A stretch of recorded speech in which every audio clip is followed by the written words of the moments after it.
Welcome to Rock Your Reinvention, the show for high-achieving career women who refuse to settle for mediocrity and aren't afraid to take bold action. This is a place where you can authentically show up, where every dream and goal can be validated and achieved. Hi, I'm your host, Karen Freeland, a certified life reinvention coach, speaker, and award-winning author. I'm here to give you the tips, tools, and strategies to help you shift your mindset, build your confidence, and take meaningful actions so you can rock your reinvention. Ready to go from stuck to thriving? Let's go.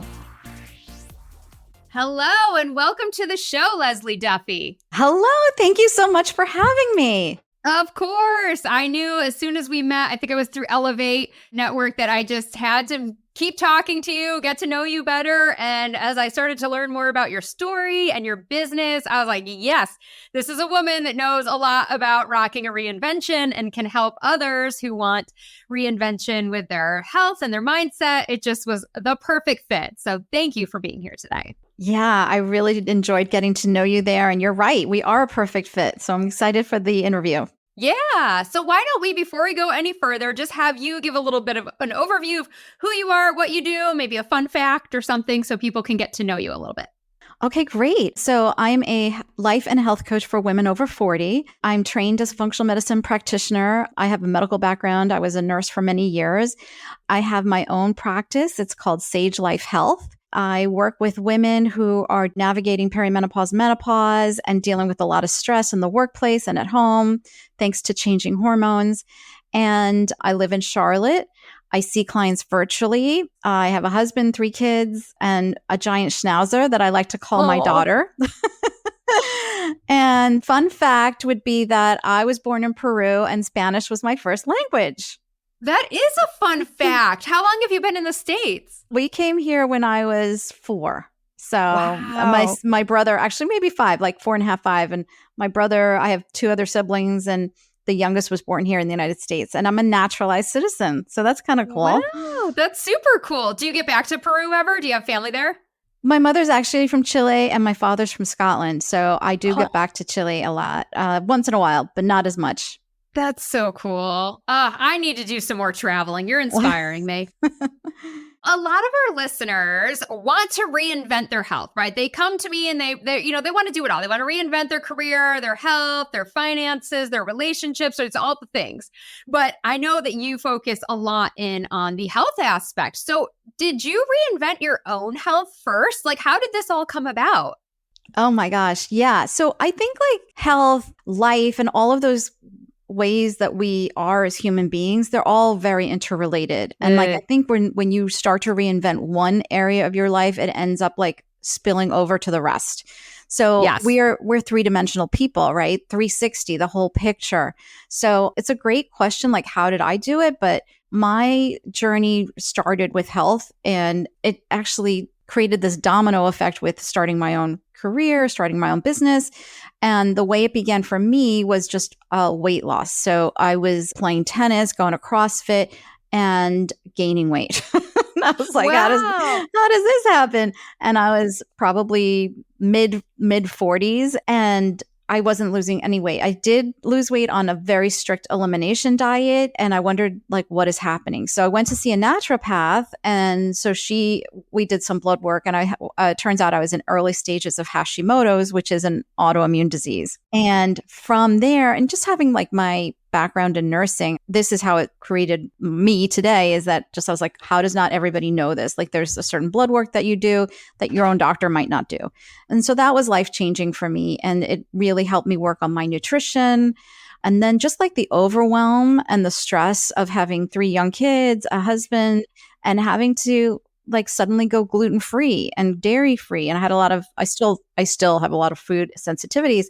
And leading to that type of work led me to behavior change. And then it led me to life coaching. And so I am still reinventing my own health, because now here we are, maybe, 8 years later, I'm in perimenopause and I've transitioned into menopause, and being on that hormone roller coaster. Nobody ever really tells you how it's going to be or what it's going to feel like, and until you actually go through it. And so I'm still navigating. And that's why I'm like, oh, I have to tell other people. And that's why it creates the health and the life change too. Oh, yeah. I talk about that in my book, actually, Grab Life by the Dreams. I literally call it the domino effect. It's like once you make one change, the other subsequent changes just come easier and faster, and they're bigger changes.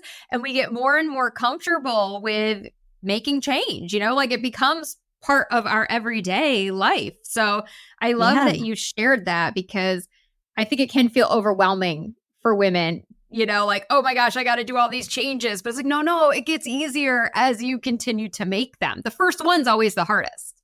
Exactly. It increases your capacity for change. It increases your ability to change. It increases your confidence. Like, if I can do that, I can do anything. And that's why I love change. I love goals. That's like one of my favorite things to do. I'm like, and especially for women our age, because I'm like, women who are like 40 and over, there's like a sweet spot. You're not having the little kids anymore. They're a little bit older. They're a little bit more independent. And like, there's a little bit more room and wiggle room for you. Yes. Oh, I love that. I'm enjoying this season. My boys are now 12 and 14. And I think back to the toddler stages and those early years when they were 5 and 7. And it was so stressful because you're on with them 24. Like, they need so much help and so much care. And now I'm like, what do you mean you're going to hang out in your room for the next hour? You don't want to hang out you don't need me? I can go do what I want to do. Oh my gosh, this is so freeing. It's amazing. Yeah, exactly. Well, I'm glad you brought up the perimenopause thing too. So I'm in perimenopause. I've been here now probably longer than I realized, but at least like a solid 2 years. And I think that looks different for everybody. I experienced a lot of like hot flashes at night. Like, I would just wake up sweating, and my husband would be like, you are like a sauna. Can you move away from me? Yeah. And I had tremendous itching of hands and feet. Mm-hmm. It was insane. I didn't know I just thought I didn't know what was wrong with me. I did not know that was a symptom of perimenopause. And then once I discovered it, it's like you go on this rabbit goose chase to figure out what is the underlying cause. For me, it was alcohol and caffeine. But how do you work with some of your clients to figure out what the underlying causes are? Well, I mean, I think with all of those, it's just safe to say it's just your fluctuating hormones. The hormone drops are what causes the hot flashes and the increased heart rate and the temperature changes.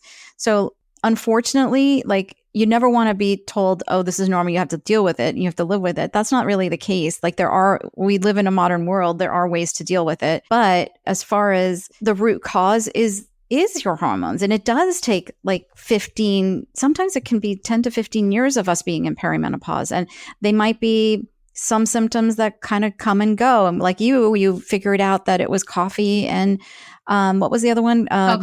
Alcohol, absolutely. But that, I think, is pretty much across the board as far as alcohol is concerned. That will kind of stop us from detoxifying estrogen. And so like, that's one of the things I teach clients. So like, when I talk to my clients about hormone changes, we also talk about the brain and how it affects your brain. And that is really interesting. And your hormones affect every inch of you, and your thyroid too. Like, every cell in our body has a thyroid receptor. That's how important the thyroid is.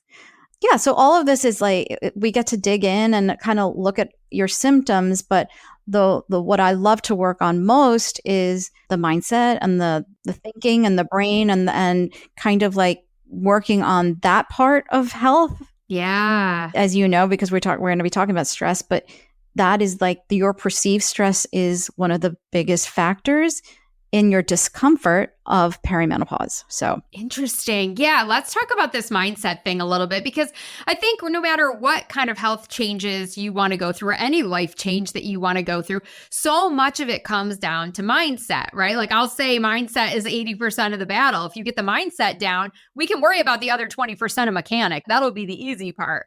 But like, what kind of mindset shifts do you see most of your clients need to make? Well, need to make, I would say, I think one of the things that a lot of my clients are finding when they come to me is how much power they have. Like, feeling helpless is never a good state of mind to be in. Right. Feeling helpless that I'm just a victim of this and that is never a good place to be for our well-being in general. But also, on a mindset level. And so we do talk about like what's in your control, what's within your locus of control is like one of the words that we use in science. But that's a big one. And then mindset is really our default is to look at the negative. It's a survival mechanism. It's a survival hack that our brains have developed. It's a negative bias. So we're always looking for the negative. And so we want to train your brain to look for the positive, to look for the curiosity, to get curious, to be more mentally flexible. Looking at things in black and white is cognitively lazy. So we want to be able to look at those shades of gray because that creates more cognitive flexibility. Yeah, no, I think that's a great point. And I'm always looking for that when I'm talking to a potential client. Like, are you in that victim mentality? Are you just completely defeated and you're not willing to change or willing to see things differently? That's always a red flag. But look, no judgment here because I've been there. That was me 4 or 5 years ago now. Like, I was so toxic and so venomous, like I just really felt like this is my bed. I've made it. I have to lay in it. I'm stuck.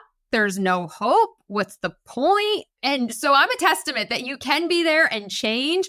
But when I was in that mode, I don't think anybody could have reached me at that time. Like I just didn't want to hear it. Yeah. And that's the thing. When I hear that, and it's interesting that you say I couldn't hear it. And then eventually you were ready to hear it and something changed. And so when people are seeking out a coach, they're seeking out the change and they don't know what's wrong. And so if you do hear that, I'm like, yeah, totally.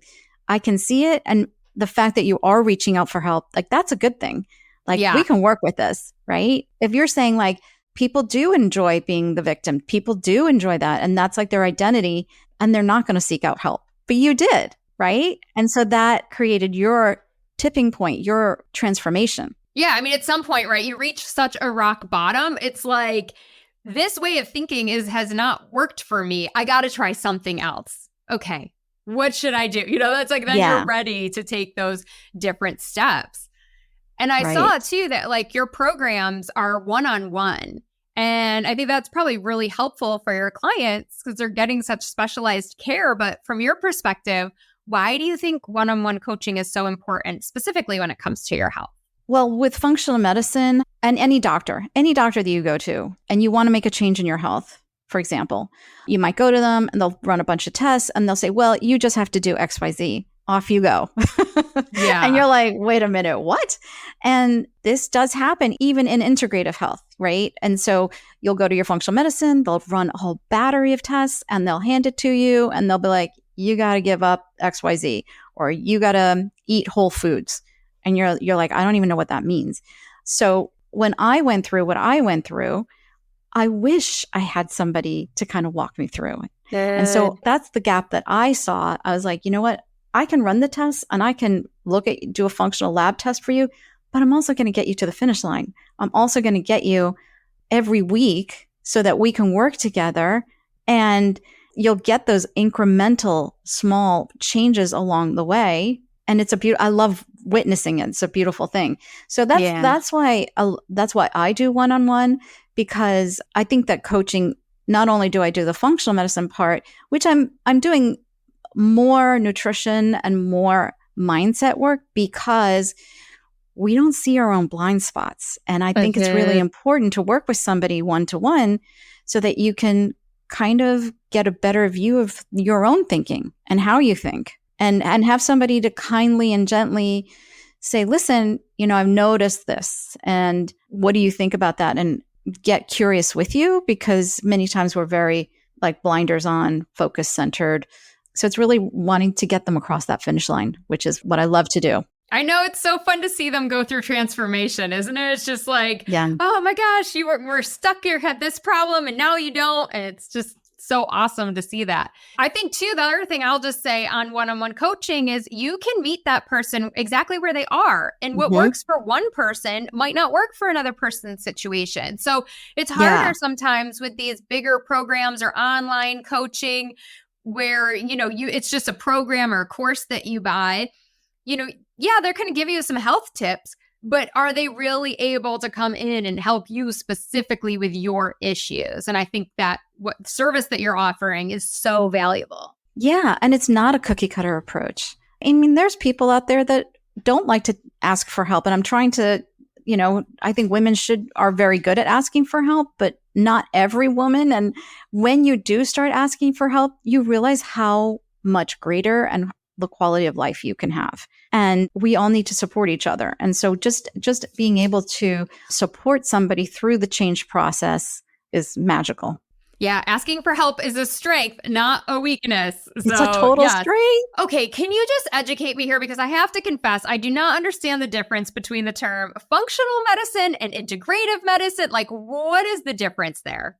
So functional medicine is like, when we talk about functional medicine, it's the same as like root cause medicine. I'm doing air quotes for those listening. So root cause is like, let's say you step on a tack and your foot starts to swell up. And you go see your doctor. And this is metaphorical, of course. Like your doctor would say, here's some Tylenol.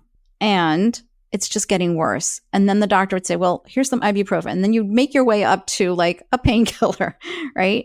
And so functional medicine is going to say, well, you have a tack in your foot. So we're going to take the tack out. So like regular Western medicine deals with symptoms. Your blood sugar is high. Here's some metformin. You're not feeling well. Here's another medication. And so we're always like fighting the ill with a pill. Versus in functional medicine, we're going to say, well, it's not normal for you to be constipated every day. Why is this happening? What's causing this? And we're going to work on, I don't think there's a big difference with integrative medicine and functional medicine. Functional medicine is very science-based. It is very data-driven. It is 9 years ahead of Western medicine in the data. And people are finally starting to catch up a little bit, but there's stuff that we knew years ago that nobody knew what leaky gut was a few years ago. We've been working on that for years. So we're kind of like ahead of the science curve. And as far as integrative is, we look at like the whole person, and that's an integrative medicine might use Chinese medicine or like acupuncture or be more friendly towards herbal medicine, which is something we do rely on because we see the benefits of nutraceuticals.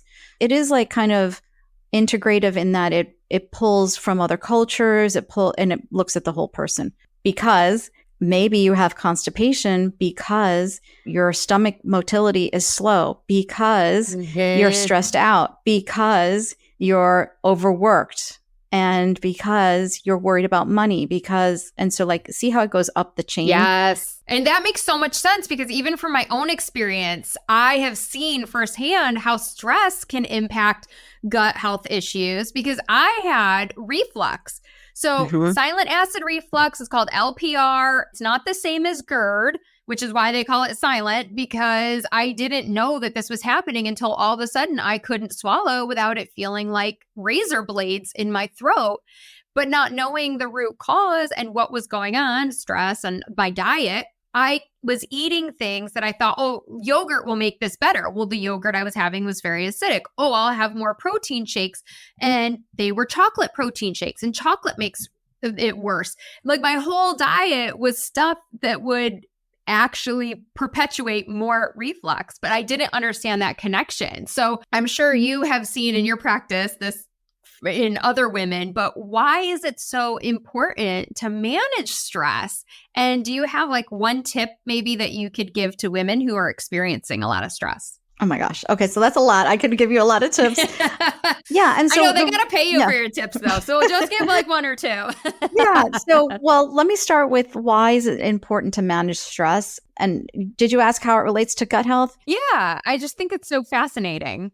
Yeah. So like the gut is like the second brain. And what we feel in the gut, there is a big connection with your brain. If you're not feeling good in your gut, you're not going to feel good in your brain. So stress affects everything. So reducing our perception of stress is really important. But stress is the cornerstone of my work in particular because it affects everything. It can trigger gut issues. It can trigger autoimmune issues. It can trigger malnutrition. In our modern world, we can still be malnourished. And stress can cause bad marriages. Stress can cause discomfort and friction in your life. It doesn't even have to be there. But because of our perceived stress, it affects everything and ultimately affects your body, because when we're stressed out, we don't digest. Your digestion stops. It's a evolutionary thing because when you're in fight or flight, if you think about it, your blood is being shunted to your big muscles. You're not digesting your lunch. You're ready to fight or flight. Pupils ready to go. Like your muscles are ready. You're more alert. You're more attentive. People do get addicted to that type of feeling in the body because it makes them feel alive. But it's not rest and digest, which means you're digesting your food, you're relaxing, you're healing. It's two different nervous system regulations. And in our modern world, we are dealing with food that doesn't serve us, toxins and stress. And so all of that will affect your gut. That makes so much sense. Like, I was just saying this to my husband the other day. I was like, I have got to stop inhaling my food. Like, I am sitting at my desk at work and trying to get it done so I can start the next email. Like, I do that all the time. We sit down to dinner. I'm done before everyone else. And then I feel like garbage because I've inhaled my food. And so I'm trying to be more conscious of it and like set the fork down and just take smaller bites and not, but it's almost like so ingrained in you. You become conditioned to this way of living. It's our culture. It's our culture, our go, go, go culture. And stress can be good for you also, and there's different examples of that. But we want to focus, and here's a tip, just as you said, noticing that. I think part of the biggest hack is just noticing, you being aware that you're shoveling down your food. You're trying to get the email out. You're moving from one thing to another. And we're really guilty of that during the day. But if you can find a way to do, we do something called eating hygiene. And so in order to receive, it's the state of receiving food. And so that you can digest it, you can denature the proteins, you can absorb it. All of that is really important. And we get there, which I mentioned earlier, through rest and digest. And in order to shift gears, in order to do that, we do something called eating hygiene. We sit at a table. We don't eat when we're standing up.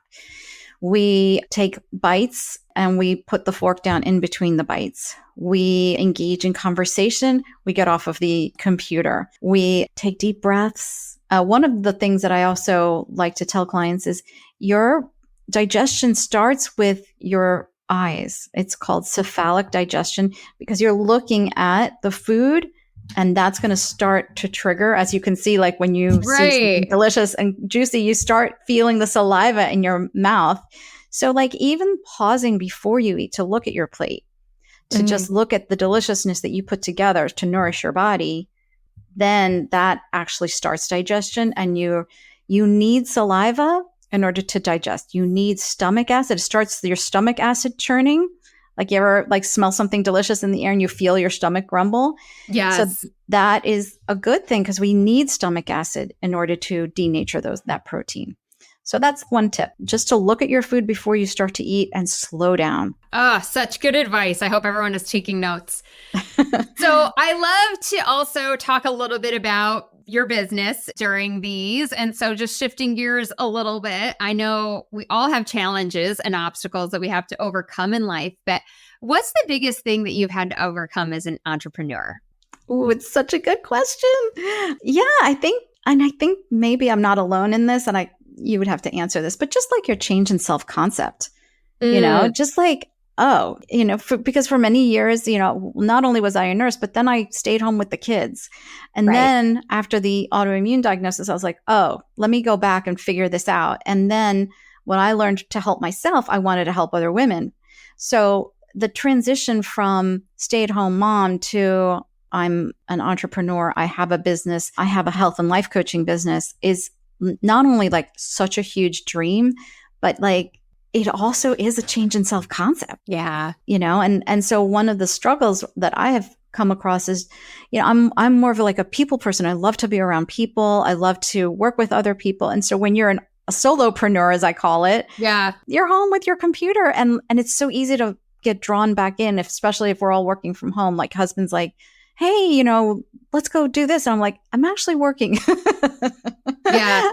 So just having that like kind of shift of this is when I'm going to be available and being able to communicate those to your family who's very used to you being available all the time is is interesting. Oh, yeah. We've had to have a lot of conversations and boundaries set here because when I was in corporate, my husband was so used to me being on calls all day. All I did was go from call to call to call to call, which is why I had to work 100 hours a night to get all my work done. But now he doesn't understand, like I might be on Canva creating content or I'm writing my book or whatever.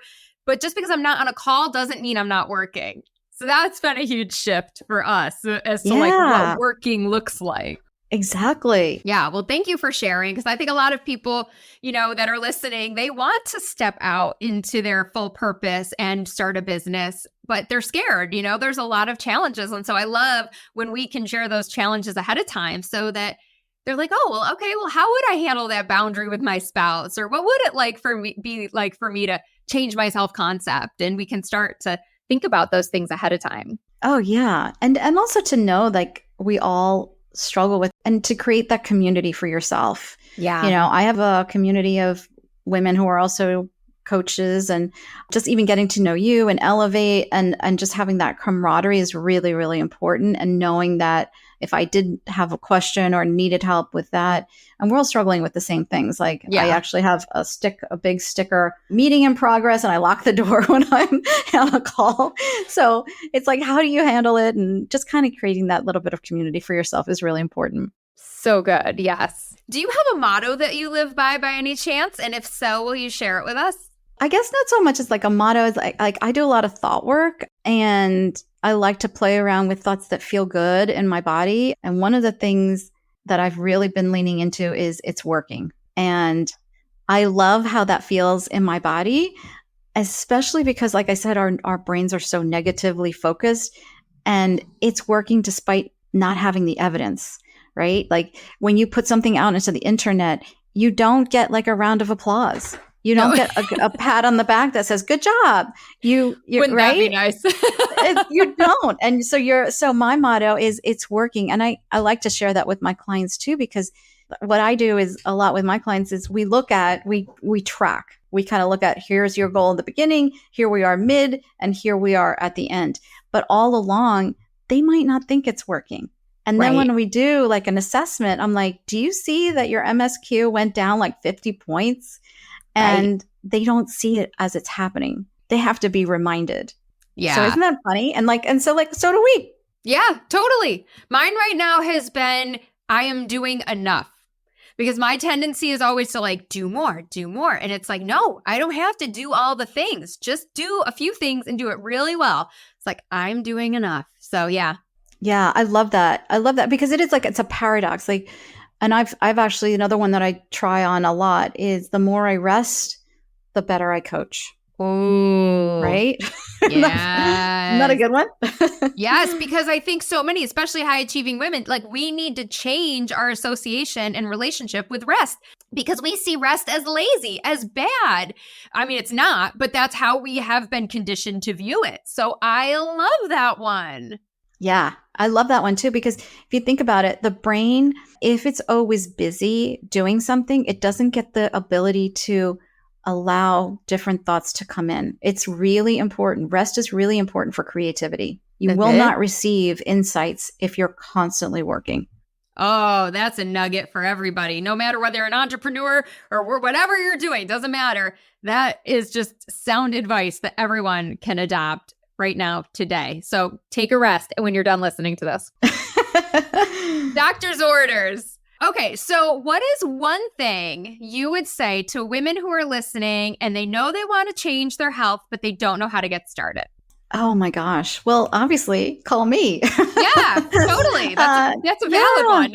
Yeah, so go to my website, sagelifehealth.com, SAGELIFE health, HEALTH.com,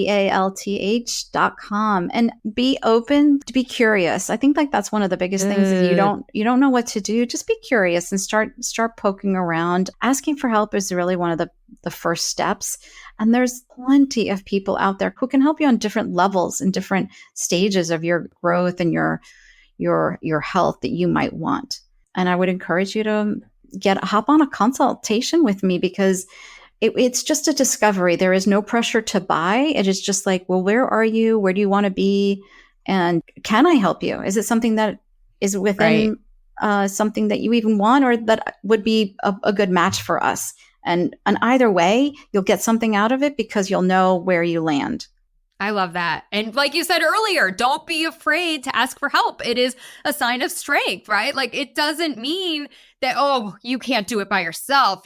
Something's wrong with you, right? Which is what so many of us, I think, tell ourselves when we feel like we need to ask for help because we're scared. We're like, we don't want to admit that we don't know all the answers or we don't know how to navigate this on our own. But why suffer in silence when you can just work with somebody who already knows the steps you need to take? That's like one of the biggest thought errors. It's like when you ask for help, you're actually going to get there faster. Totally. Yep. My coach used to always tell me, Karen, pay for speed. You're paying for speed. And I'm like, yeah, like I love that. I've totally adopted that in my practice and everything I do. It's like I could suffer and try to learn SEO or I could pay someone. Why would I not just pay someone? Exactly. It makes it so much easier. Well, this has been so much fun, Leslie. Thank you so much for sharing your wisdom with us, more about your business. And I know that the work you are doing is just having an amazing impact on this world. So thank you for everything you do. Oh my gosh. Thank you so much for having me. And I wish you so much luck on this. It's going to be so successful, your podcast. I'm so excited to see what you do and how you grow. I'll be watching. Thank you. Well, hey, we'll have you back. So you're always welcome to come on and talk about another aspect of the health reinvention or any kind of life reinvention. We'd love that. So please do come back. Anytime. Thank you. You're welcome. Bye. Thanks for tuning in. I hope you're inspired to take action by committing to one of the tips or strategies we talked about in today's episode.